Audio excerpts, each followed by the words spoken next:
What happens when one of Hollywood's most composed and private stars walks into a studio famous for chaos, confrontation, and unfiltered opinions, and ends up pushed to her emotional limit on live television? Before we dive in, make sure you subscribe to Prime Narrator, and don't forget to like, comment, and share, because what you're about to hear is one of the most tense, unguarded moments ever captured on daytime television. It began like any other morning on The View. The studio lights burned bright, washing the set in warm color. The audience clapped in rhythm to the familiar theme song as Whoopi Goldberg's trademark grin opened the show. Everything felt routine, comfortable, predictable, but beneath that casual cheer, something electric hummed in the air. Because today's guest wasn't just another celebrity promoting a blockbuster. Today's guest was Scarlett Johansson, a woman known for her calm poise, guarded privacy, and polished professionalism. For years, that composure had shielded her from Hollywood's messiest talk show tempests. That calm was about to be tested. Scarlett had just arrived backstage, her hair pulled back into a clean, understated bun. She wore a simple black dress, elegant, minimal, and striking against the show's vibrant backdrop. No flashy jewelry, no dramatic styling, just quiet confidence. She was there to promote her latest film and indie drama exploring identity, motherhood, and resilience. A thoughtful project, personal, meaningful. But as her team quietly warned her in the green room, The View had a reputation. Just keep it light, her publicist whispered. If they try to steer it political, pivot back to the film. Scarlett nodded, offering a faint smile. She'd done hundreds of interviews across decades, red carpets, press junkets, awards panels. How bad could this really be? Moments later, the applause swelled as Whoopi leaned forward. Please welcome the amazing, talented Scarlett Johansson. Scarlett stepped onto the stage to a wave of cheers. She smiled, waved politely, and took her seat at the table beside Whoopi, Sunny Hostin, and Joy Behar. The usual small talk followed, compliments about the film, comments on Scarlett's career, light laughter. But even then, something in Whoopi's tone felt heavier than usual, measured, deliberate. So, Scarlett, Whoopi began, hands clasped on the desk, her voice calm but pointed. You've played a lot of strong women on screen, but lately, people online have been saying that some of your casting choices were, let's say, controversial. What's your take on that? Scarlett blinked once, just slightly caught off guard. Her expression stayed composed. Well, she said evenly, I think every actor's job is to explore humanity in all its forms. My intention has always been to tell meaningful stories. Joy leaned forward, a faint smirk tugging at her lips. But you can understand why some people found it tone-deaf, right? She said, taking on roles that people thought should have gone to someone else. Scarlett nodded slowly. I understand the conversation, she replied. And I believe in creative freedom, and in learning from choices. Before she could finish, Whoopi interjected, her tone subtly sharper. But isn't that a bit of privilege? She asked. Being able to say you'll learn after you've already taken a role someone else might never get a chance to audition for. A ripple of tension moved through the audience. Scarlett hesitated, her fingers tapping the table once. The air thickened. Even the crew behind the cameras seemed to hold their breath. She smiled again, but this time it was tighter. I think everyone learns in their own time, she said carefully. I've been open about my experiences and my mistakes, but I don't think it's fair to define my entire career by one controversy. Whoopi didn't break eye contact, but people are defined by their choices, she said quietly. Especially in this industry, you know that. The camera zoomed in, catching the subtle flicker in Scarlett's eyes. The moment her patience began to thin, the audience sensed it too. Some murmured, others laughed awkwardly, trying to relieve the tension. Sunny Hostin attempted to smooth things over. Let's not forget the film, she interjected, which, by the way, touches on those very themes. Identity, second chances, sure, Whoopi said, cutting her off. But we're talking real life here, not movies. When you're as famous as Scarlett Johansson, people expect awareness. Don't you think that's fair? Scarlett inhaled deeply. I do, she said slowly, but I also think these discussions are often framed unfairly, especially toward women. That landed differently. A few audience members clapped. Scarlett continued, her voice sharpening just slightly. Men make mistakes all the time, and they're allowed to evolve quietly. Women are expected to publicly apologize, perform guilt, and constantly prove they've changed. Her posture straightened. That's not equality, she said. That's punishment. A low hum of approval moved through the crowd, but Whoopi's expression remained unreadable. Interesting, she said after a beat. So you think you've been punished? Scarlett tilted her head. I think I've been held to a different standard, she replied. That's not bitterness. That's fact. The studio froze. It was that rare kind of television silence, the kind that feels alive, charged, irreversible. Scarlett sat up straighter, her composure still intact, but her resolve unmistakable. I'm proud of the work I've done, she said. I'm proud of the conversations my films have started, but I'm not going to sit here and relitigate the same narrative over and over. Then she looked directly at Whoopi, and in that moment it was clear. This wasn't just another celebrity interview. This was a line being drawn live on air. The words barely left her lips when gasps rippled through the studio audience. The sudden intake of breath, sharp and collective, underscored just how raw and unexpected Scarlett's statement had been. Whoopi Goldberg raised her eyebrows, the familiar twinkle of her wit replaced by something more skeptical. Her lips pressed together, tightening into a thin line, as if she were measuring her response carefully. Should know better, she repeated almost in disbelief, her tone a mixture of curiosity and challenge. Scarlett didn't flinch. She sat up straighter, her posture impeccable, every inch the composed, poised figure Holly would had long admired. Her voice was calm, even, but carried a precision that demanded attention. Yes, she said steadily. You've been in this industry a long time. You've seen how women are treated when they speak up, how easily their narratives get twisted. I came here to talk about my film, not to defend my humanity. The tension in the room was now undeniable, almost tangible, like a storm hovering just above the polished table. You could feel it in the air. Every microphone, every camera, every lens seemed to hold its breath. The studio crew behind the cameras shifted slightly, unease creeping into the usually mechanical choreography of a daytime talk show. Joy Behar, sensing the growing weight of the moment, tried to inject a note of humor, perhaps to lighten the atmosphere, or at least make it safe for the audience. Okay, let's not start a cage match before commercial, she said, chuckling nervously. Her words were meant to ease the tension, but the laughter that followed was tight, constrained, and hesitant. Scarlett offered a polite smile, measured and professional. No cage match, she said evenly, just honesty. Whoopi's expression softened slightly, though only just enough to hint at acknowledgement. Fair enough, she said, her voice carefully modulating. Honesty's good, but when you sit in that chair, you know we're going to ask the real stuff. That's what people watch for, and I respect that. Scarlett inclined her head, maintaining composure, though a subtle flicker in her eyes betrayed her growing awareness of the stakes. I understand, she replied slowly, but there's a difference between a question and an accusation. That simple sentence landed like a stone dropped into calm water, creating ripples that spread through the room. The producers, visible just offstage, were frantically signaling for a cut to commercial, yet Whoopi ignored them. She leaned in closer, lowering her voice, though her intensity remained intact. You know, Scarlett. Whoopi continued, her tone deliberate, almost conversational, yet edged with undeniable scrutiny. I actually like you. I think you're smart, thoughtful. But sometimes, when people in your position talk about double standards, it sounds like they're out of touch. You've got millions of dollars of platform privilege, so when you say you're being punished, people might not buy that. Scarlett's jaw tightened subtly, a flash of controlled defiance crossing her otherwise serene face. I didn't say I was a victim, she said quietly, yet with conviction. I said I was tired of being mischaracterized.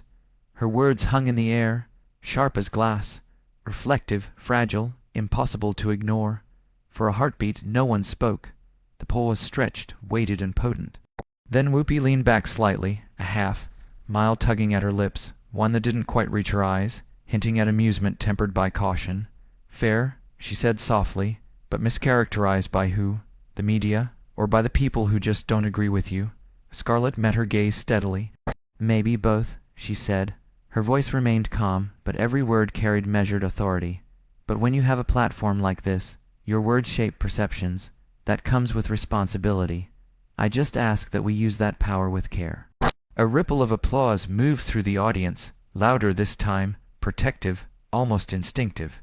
It was as if the room collectively recognized the courage behind her words, acknowledging that, for once, honesty was more compelling than spectacle. Whoopi glanced at the audience, then back at Scarlett, her expression morphing into something lighter, yet edged with sarcasm and sly humor. "Oh, don't worry, honey," she said, her tone soft but pointed. "I always use my power carefully. I've been doing this longer than most of your co-stars have been alive."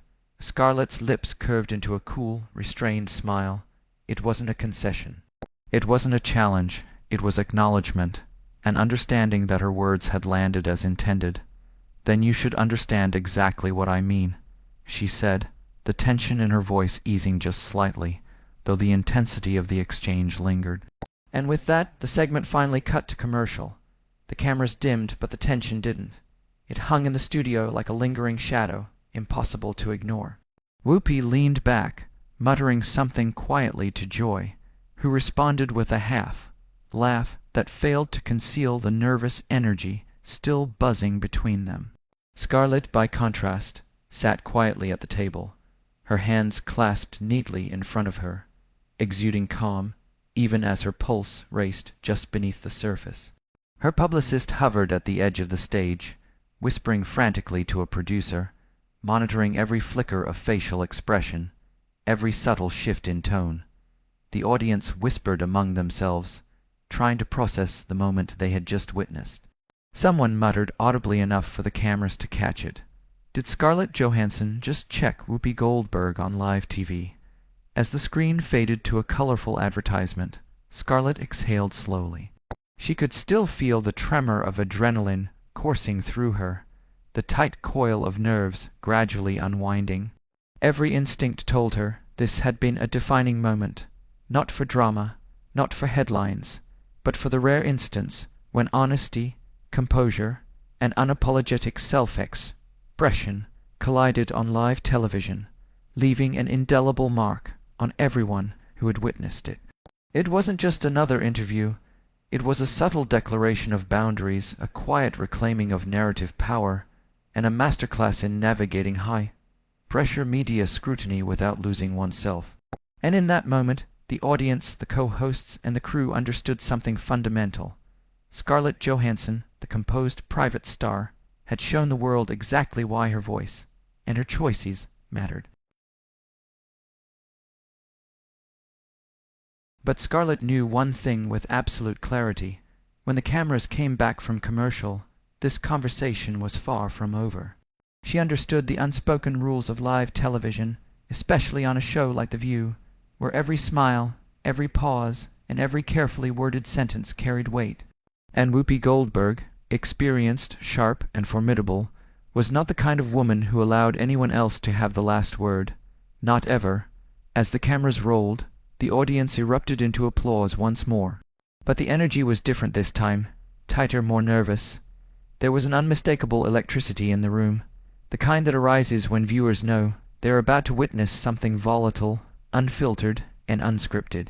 Even the crew behind the cameras leaned in slightly, sensing the tension lingering from before the break.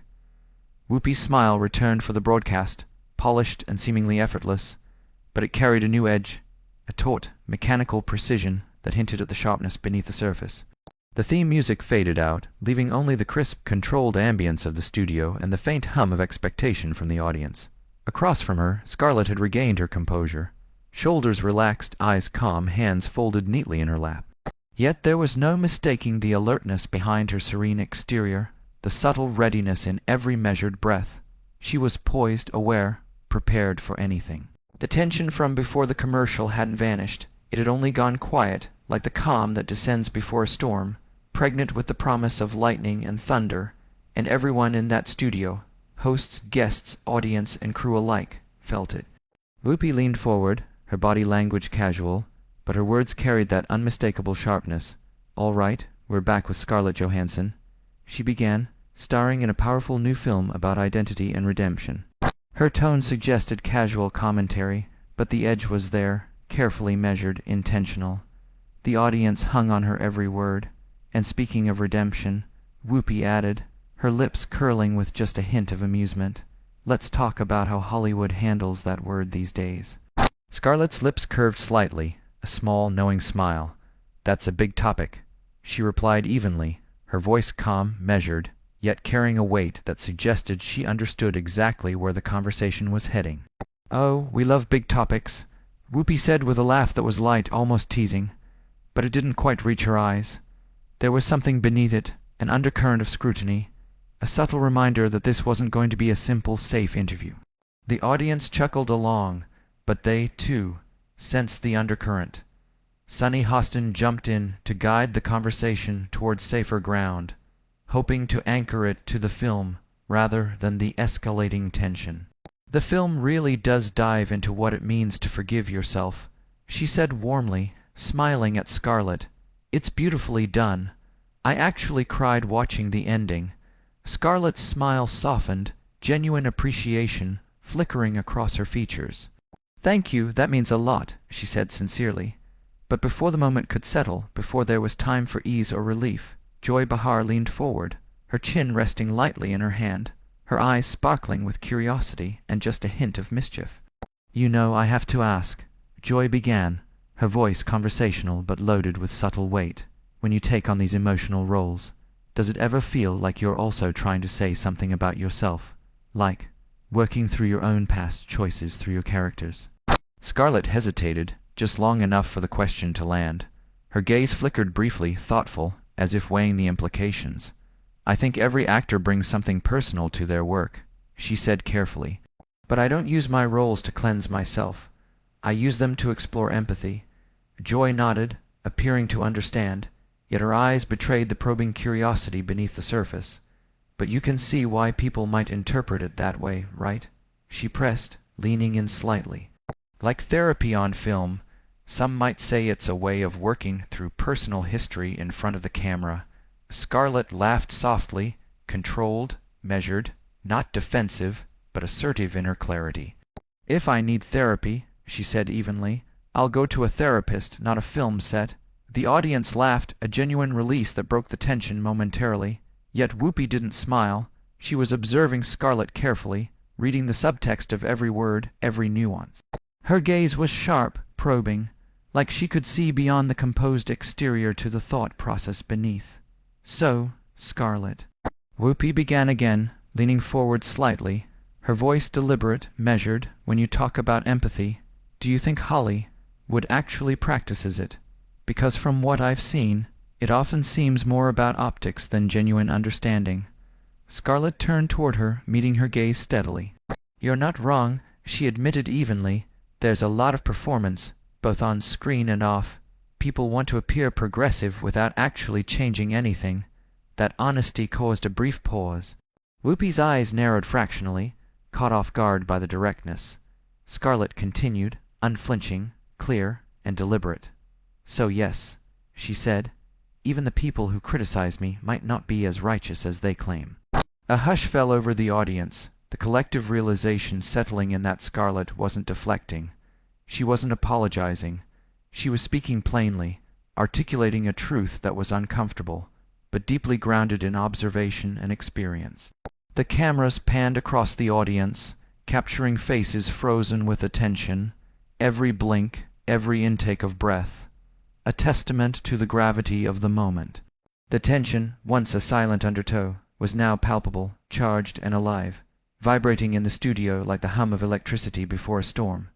Scarlett leaned back slightly, composed, poised, but the subtle firmness of her expression made it clear she had drawn her line. This wasn't just an interview. This was a conversation about accountability, perception, and the realities of fame, artistry, and gendered expectation in Hollywood, and the audience, the hosts, and everyone watching could feel it. This was no ordinary segment. This was Scarlett Johansson navigating scrutiny, probing questions, and subtle challenges with a combination of grace, honesty, and undeniable authority. The cameras captured every heartbeat of the moment, every tension, filled pause, every flicker of emotion that passed between the words. The live broadcast, with its applause, its chuckles, and its calculated probes, had become more than a conversation about a film. It had become a moment of clarity, of reckoning, where a star spoke openly about empathy, privilege, and perception, challenging, reflecting, and refusing to be mischaracterized on her own stage.